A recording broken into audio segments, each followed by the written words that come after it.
And a very good afternoon, everyone. Welcome to Issues and Attitudes. My name is Jeff Owens, Director at WEIU. My co-host is Alicia Haynes. Hi, everyone. And making a repeat appearance, Sarah Dowell from the Mattoon and Toledo area YMCA. So hello. Have you scooped that microphone a little, Sarah? All right.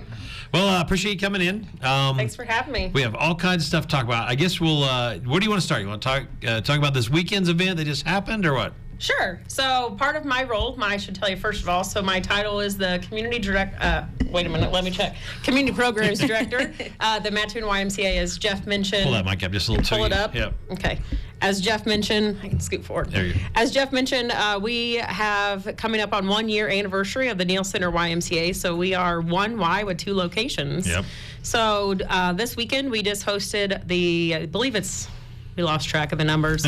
At least the third Celebrate Downtown Christmas that I've been a part of. So in downtown Mattoon, a lot of our local merchants, downtown businesses, community members all joined for a little holiday celebration Friday night. So weather held off, turned out pretty nice. And, it was actually warm.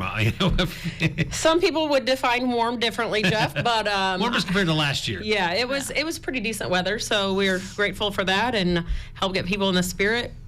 Do a little Christmas shopping, fun for the family, and then, of course, we had the Light Up the Night Christmas Parade. So that seems to be the highlight, right? That is a pretty popular event. We did have our winner. We did give out Casey Summer sponsors a Clark Griswold trophy, and this year was a new winner, All-American Realty. Oh, cool. Very cool. So, yeah, it was pretty fun. And that seems to be now a staple that Mattoon's going to continue to do this for the foreseeable future. I mean, right? We'll see. It is a volunteer committee. We have lots of different businesses and organizations just like myself who volunteer their time to make it happen. So, yeah, as long as the need is there and people are willing to help make it happen, sure. There you go. I know you're also the Mattoon in Motion Bike Path and the Partnership Committee. Talk a little bit about that. Oh, yeah. So Mattoon in Motion was a planning effort. It started in 2017. They divided into 6 subcommittees talking about different areas and needs and wants of Mattoon residents. And I got nominated by our CEO to serve on the Bike Path Committee. And since this undertaking, we did a community study, the Lumpkin Family Foundation put together. And we have now been adopted by the city of Mattoon. So one of our goals for the Parks and Recs Committee might not sound like a goal, but we are no longer part of Mattoon in Motion. So helped get it kick-started, and now the city has adopted it. We have a bike plan that has been put in place and some other things happening. The Parks and Recs Committee just got the Carrie Young grant to put butterfly habitats similar to the ones here in Charleston at the lake and the library along. So some neat things happening there. So what's next in the bike path? I know they want to continue to grow it. So what's next in the status there? We're working hard to get some wayfinding signage. So I know here in the city of Charleston, they were able to put up some of the signage, 0.5 miles to EIU. Identifying bike lanes with striping on the road, believe it or not, is way expensive. So Jeff is from Mattoon. It stops at 23rd, 25th, and Western, and the goal is to have all of Western identified with the striping. So they try to work that in with the city plans of restriping, repaving roads, so it's not a double cost. It costs more money to take up striping than it does to put down. Things that you learn. Things that you learn. The One-Stop Community Christmas is coming up, correct? Saturday. Yep. Saturday's the day. So this was our 8th annual One-Stop Community Christmas. Gracious host, Lakeland College. So we have had sign-ups all across 7 counties for the last little over a month. I think we have around 2,300 children who will benefit from this event on Saturday, and we are finalizing volunteer list, and it's going to be a great day. I know last week Beth came in and talked Beth Gillespie came in and talked a little bit about One Stop. So a couple things. You guys still need volunteers, Absolutely. Right? We do not turn away any volunteers. That's what I do, majority of my roles. So we usually have about 800 volunteers between the folks who help set up Friday night, and then it's about a 12-hour day on Saturday. Volunteers don't have to work 12 hours, I should say that. Our volunteers work in like 2 to 4 hour shifts. So personal shoppers, I know that's funny, but if you can take a list and push a shopping cart and help someone if they need a guidance on, like what does a 4-year-old girl like? Right. That is our biggest need. So absolutely, signups are online, and even if you don't get signed up before noon on Thursday, sometimes we still take volunteers the day of. We do ask to be 16 to work at a table, and you could be 18 to be a personal shopper. Very cool. And that takes out all at.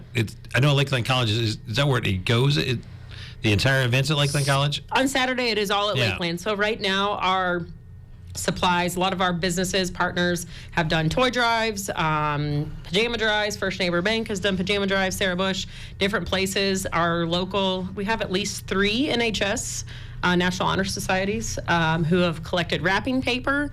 Some of our schools, actually I just had a phone call this morning, Stepping Stones here in Charleston collected 100 books to donate. Dr. Crone here from Eastern oversees our book table. So every little bit people pull together. And then it's essentially a pop-up shop is how I describe it at Lakeland. So yes. Yeah, so that's what I was going to ask. What are some of the things, I guess, what separates One Stop Community Christmas from all of these different charitable events that happen? So like Codes for Kids or Shop with a Cop. Shop with a Cop. So what's different about it? So the idea, this started in 2011. It was the current captains of the Mattoon Salvation Army had been part of a program. I believe they were in Iowa or Michigan. Don't quote me on what state. It was not Illinois. And they had been familiar with the program, and they thought that the Mattoon area could definitely benefit from a program like that. So nothing against programs like Shop with a Cop or Codes for Kids, but lots of schools, churches, civic organizations, even student groups were doing things. So the idea was to pull together resources to make a greater impact. Again, so when we have gracious partners like First Neighbor, Sarah Bush, they have clinics, businesses in all of our service territory, so we can pull together those resources to make a big difference. Yeah, so, no, seriously, not bashing on any other. I think we have over 100. If we made a list, it's probably more than 100 businesses and different civic groups and organizations who together. So also a little bit different than some of the other programs is we serve the whole family, and we also provide essentials. If you think about it, Christmas unfortunately is not just toys and fun stuff. I know that Laura's been in here, Sarah Bush, 1 in 8 children in our area don't have a toothbrush, so we provide toothbrush and toothpaste. They get blankets, they get socks, they get underwear, wrapping paper. Families get cleaning supplies, some things that are not available to purchase with a SNAP benefits card. So you're also don't buy diapers. I was just gonna say, diapers. Like little kiddos need diapers instead of underwear. They get diapers, pull-ups. Yeah, those things don't stop you. You continue to. You're on the Community Update Planning Committee as well, correct? You're on a little bit of everything, Sarah Dowell. Community update. I'm trying to figure out what he's talking about now. Well, I mean, when you think about all the planning committees. Yes. We just had the community update. I was like, hang on, wait a second. We just had our community update meeting at the mall, and we had a guest speaker, thanks to Mattoon School District. Joshua Covey from the Franklin Covey organization came to talk about re-energize, get our community involved, get some updates from those 6 committees, which I mentioned. So not just our bike path, our Parks and Recs department, but we had some updates. One of the big changes for last year was our tourism subcommittee now is called Connections. Mattoon has a fantastic tourism department, so they wanted to figure out what that need and role was. So this started in 2017, and so it's changed a little bit. So where we're going into 2020, and it was also keep community members, they want to get involved, how to get involved. So was Franklin Covey, did he motivate you? Did you come out of there like ready to climb walls? I have been very lucky on the Energize Partnership Committee to have received the Leader in Me book and to have benefited from some of those other conversation. He did a great job of telling some stories. Rex Barnes with our robust economy, he's a Mattoon firefighter, shared a story about him. If you didn't know those stories and information or had checked out our website or had read any of that, I could see how it would be new and exciting. We did have the Mattoon Community Band play that night. If you haven't seen them, great performance. And the high school Green Wave Singers. So it was just nice to kind of get people together, especially like-minded people who want to make a difference and to see how you can help. And you recently just had your Girls on the Run run. Girls on the Run run. Girls on the Run. Is that how you're supposed to say that, or is this Girls on the Run event? Girls on the Run event. Yes. So believe it or not, it was a month ago today already. Just time flies. So this was our 14th season of Girls on the Run. So we have served like almost 2,700 girls since we started. And we're gearing up for fall 2020 already. I know it's like winter, almost winter, but we are super excited. We serve girls across 7 counties, and we also have a boys program called Stride through the YMCA. So how does Girls on the Run work? Girls on the Run is an after-school program for girls in 3rd through 5th grade. They do lessons on healthy living, healthy lifestyles, peer pressure, how to deal with bullies, all at the same time, while goal setting is to find a goal, like a 5K, that seems partly unattainable, but with the right tools and the right coaching that you can set that crossing the finish line. Nice. The idea is if you can do that, then you can do anything. So at the ages of 8, 9, and 10, to know that you can do things that seem a little bit hard. Right. So who helps them? So we have volunteer coaches. This season we had 51, believe it or not. That's all? You only had 51? Yeah, That's a 51. We lot. actually, it was kind of interesting. That was a little bit lower. Sometimes we get some coaches who are maybe only available like one day a week. But we have volunteer coaches who take our curriculum, take our materials, and to facilitate that at all of our program sites. So it's super awesome to have that. I was lucky enough. I was telling you guys, my intern had an intern from Eastern, Kayla Bear, she's listening, or softball player, to help. So without her help, it wouldn't have been possible. But Awesome. we literally serve 7 counties. So it's from one place to the other, 10 weeks of nonstop on the run. And then coming soon in the spring, summer, we'll be talking about Camp Goater, which is a 4-hour-a-day program. Very cool. Now, since you added to the Toledo, it seems like this year's passed so fast since the Toledo with the Neal Center open down there. Now, do you go back and forth a lot, or how does the operations kind of work? Jeff, I tell people a lot of times my office has 4 wheels, I gotcha. but that is very true. So even though Girls on the Run and different programs that I oversee happen in both facilities, my main office is in Mattoon. Yeah. We kind of have a rotating office in Toledo. So we take turns going down there. Some of our staff are housed just down there, but it's kind of interesting that my programs in Toledo are actually offered at the school, so not at the Y. Okay. We obviously, there's also, I was looking on the YMCA website today, there's so many different things you offer, and I know you're part of, a little bit of it, but you're always involved in everything. Talk about some of the stuff that people can expect over the winter at the Mattoon and/or Toledo YMCA. So actually both facilities. So if you have school-age children, we offer what's called Dynamite Days Out. So based on the school district calendar, when days are on winter break, Christmas break, whatever you want to call it, we offer a day camp program at both facilities. So clearly Toledo goes on the Cumberland School District calendar. Mattoon is on the Mattoon calendar.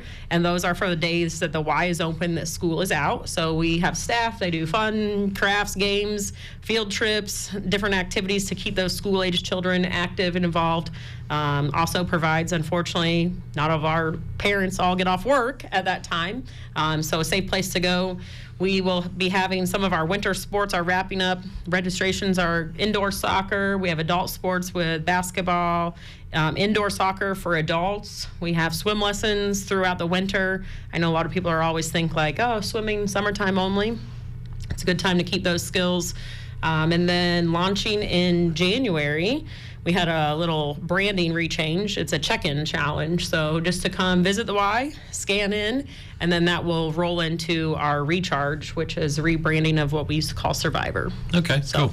I was lucky enough to be out at the Center for Healthy Living the other day at a meeting, and if you haven't been out to that thing at Sarah Bush, it's pretty incredible what's going on out there. And can you tell us a little bit about out at Sarah Bush, the Center for Healthy Living? So yeah, I don't remember. It's been at least 2 years in the making. Our partnership, Mattoon YMCA members or Neal Center YMCA members can pay an additional $10 upcharge fee to be able to use that facility. So again, sometimes folks in Charleston, or maybe employees of Sarah Bush, or maybe you just want a change of scenery, so you can use the Wellness Center at the Center for Healthy Living. They do offer the things that are a little bit different than in Mattoon and Toledo, but we do try to keep the equipment the same. It also works the other way. If you are a patient at Sarah Bush and you went through their METS or like a 120-day program, when you graduate, you can then carry over and use one of the YMCA facilities. So just one more location to think of it that way. So with all the different places and programs and stuff, how do you keep track of your day-to-day stuff? What do I got to do today? Do you wake up and do that? Well, it is different like every single day. Sometimes lots of checklists. Sometimes, thankfully, standing appointments, meetings, calendars, smartphone. Don't know what would I do without that. So Absolutely. Some of those things, just keep it in check. But day to day, it's always different. There you go. What do people ask you the most? Probably. So before I worked at the YMCA, I was a teacher. Probably the number one question I get is, do I miss teaching? And I tell them if it wasn't for working with youth in our community and different community outlets through the Y, I would definitely say yes. But, How long? Oh, go ahead. Yeah. How long ago? No, how long did you teach? I mean, I taught for 8.5 years.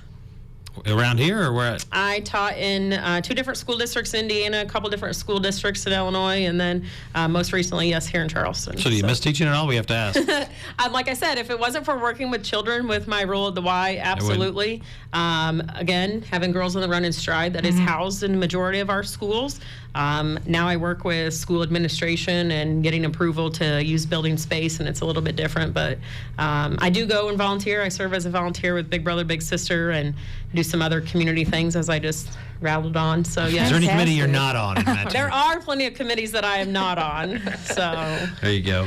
Talk about people who are not members of the Mattoon or Toledo YMCA, and not to be like a commercial for it, but just some benefits of it.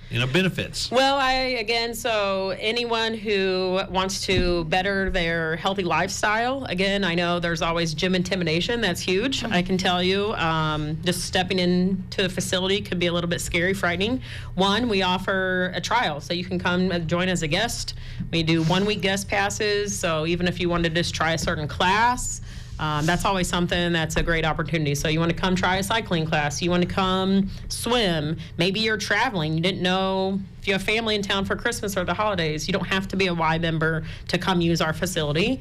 We have a great partnership with our local hotels as well. So if you're traveling on business or people who are staying in town, so that's a great opportunity.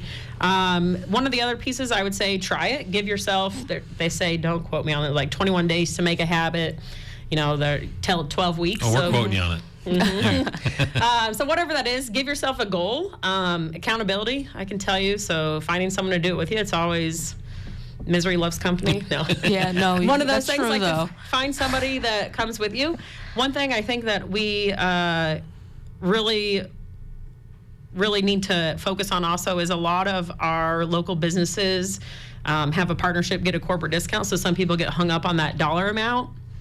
Again, it's an investment in yourself. I know 20 or 30 minutes, if you could figure out finding a time. The Mattoon Y is open from 5 a.m. until 10 p.m. So unless you are someone who works really crazy hours, you can probably find 20 or 30 minutes a couple times a week. You don't have to come every day. The other piece that's really cool with our Y memberships is it's nationwide. So maybe you have a job that travels or you're not home around. It is good at all YMCAs. And most communities have a YMCA.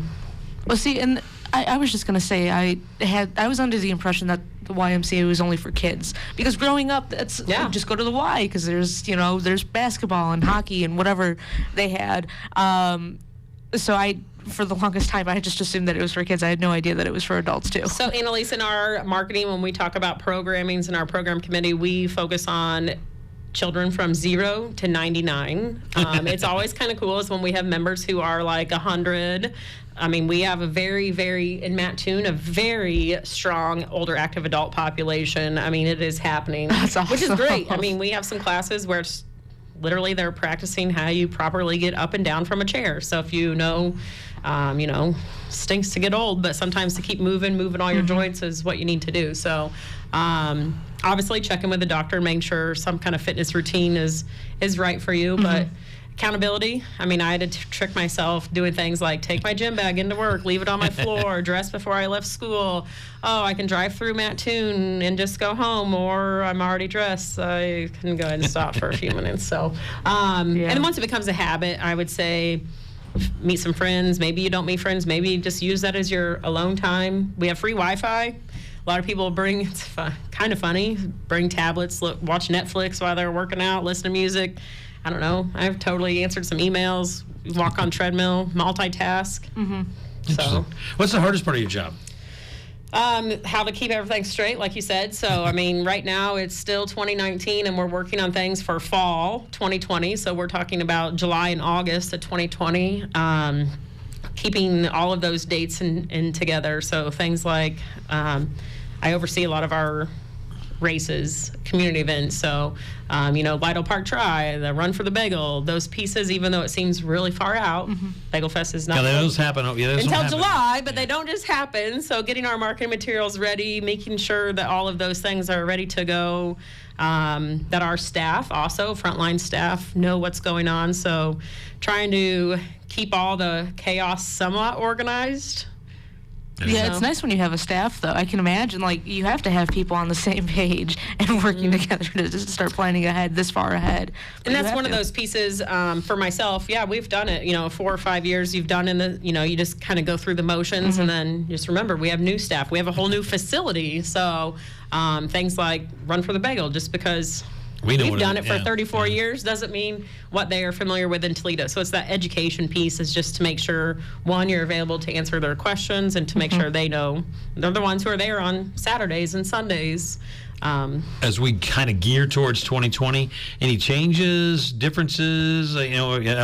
People always change stuff when the new year comes. So anything you're going to add, change, do anything different in 2020 at the Y? Well, I mentioned, our used to be Survivor program, and I don't know, it ran forever.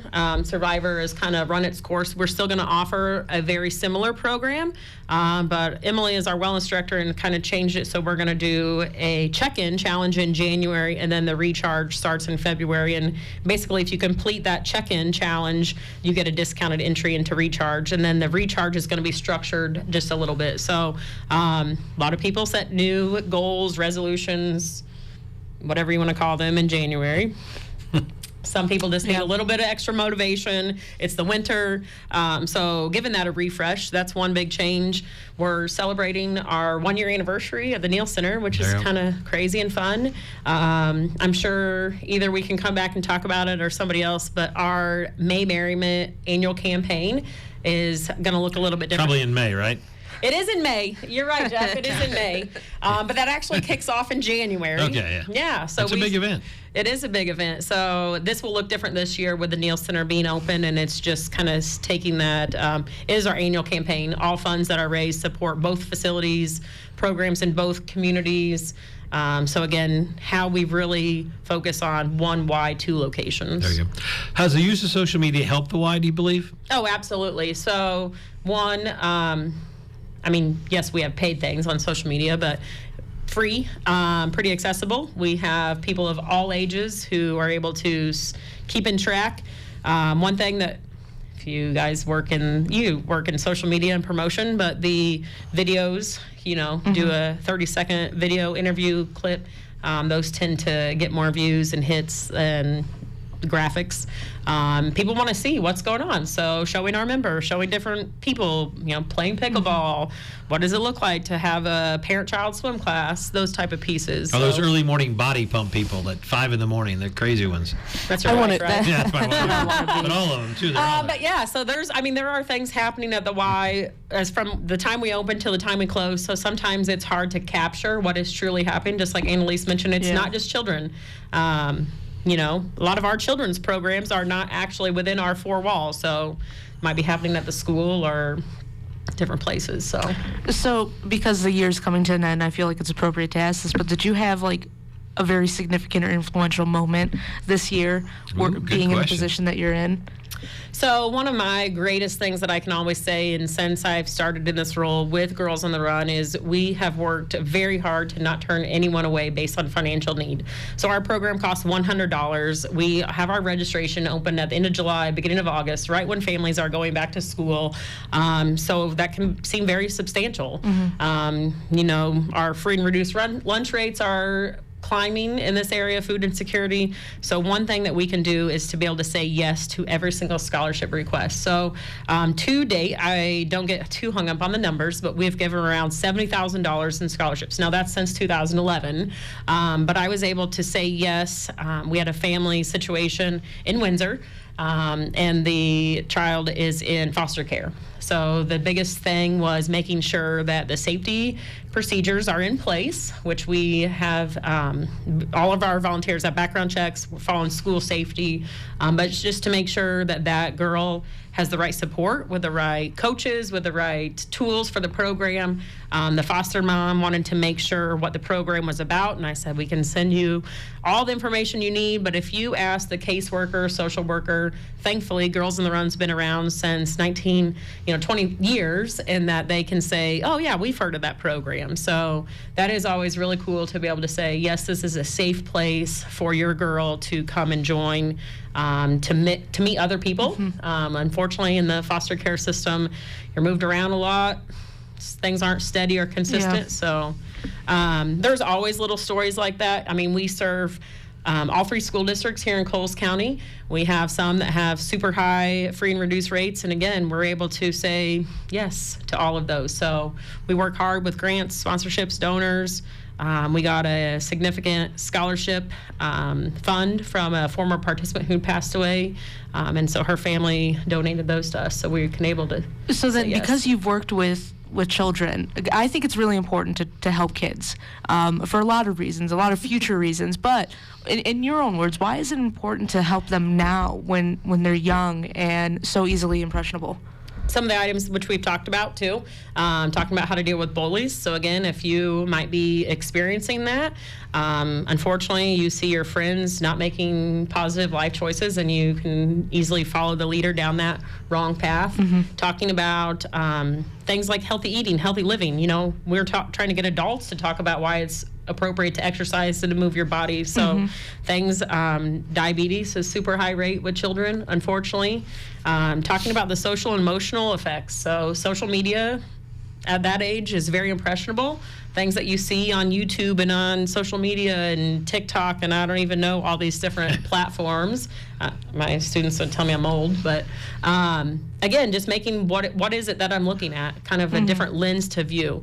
And also making those mentorships, knowing there is a positive adult in your life. So maybe I don't feel comfortable going to my mom, my dad, grandma, whoever it is at home, but I could make that connection with a teacher or a coach. Maybe it is someone you only see twice a week, but just to know that you can also find a mentor or somebody out there who does care about you. So the founder of the program, and I can relate to it, you start seeing students unfortunately not make those positive choices at a very young age and going down the not so great path, and so you can help change that a little bit. It's super impactful. Again, don't know that it's always 100% effective, but building self-confidence, you can make a wise choice at a 3rd grader. We talk about giving back to your community, and we want those people, again, to take that with them. Well, we only have about 30 seconds left. Do you have any personal goals for 2020 as we look forward to next year? Personal goals for 2020. I don't get too hung up on making goals. Not saying I'm not super successful with that, but we have for an indoor try at the Y in February, and I'll probably sign up for that. All right. Well, have a great holiday season. Thank you. Thanks for having me. Thanks for coming in. And Lisa, will you be here next week? Or are you? No, I'll be here. Right, I never leave. This is my home now. This is our home now. We have 2 more shows before the end of the year. So appreciate the YMCA coming in, and we'll have everybody have a great day. This is HIMX 88.9 WEIU and your 13. We'll see you next Monday.